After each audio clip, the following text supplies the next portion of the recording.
Welcome to our channel. Today we how to transfer notebooks from Google Colab to Kaggle Datasets, beginner guide step by step clearly.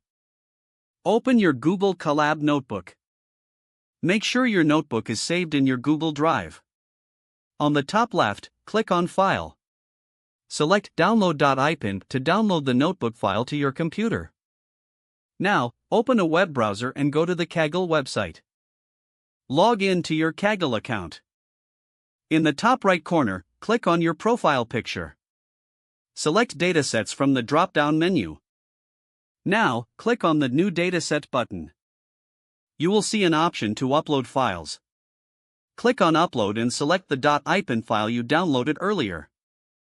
After the upload is complete, fill in the details for your dataset. This includes the title, description, and tags that represent your notebook. Once you've entered all the necessary information, scroll down to the bottom of the page. You will see an option to make your dataset public or private. Choose your preferred privacy setting.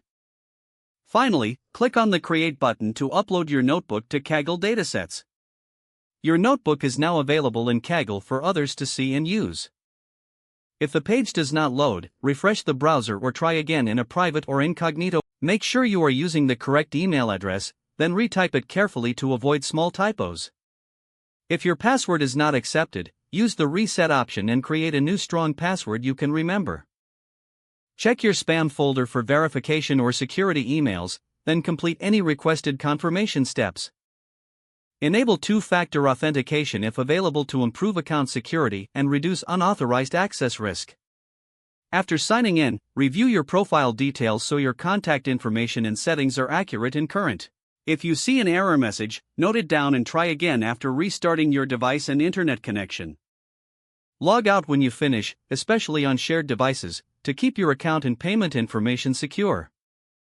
If the page does not load, refresh the browser or try again in a private or incognito window. Make sure you are using the correct email address, then retype it carefully to avoid small typos. If your password is not accepted, use the Don't forget to like this video and subscribe to our channel for more step-by-step tech guides.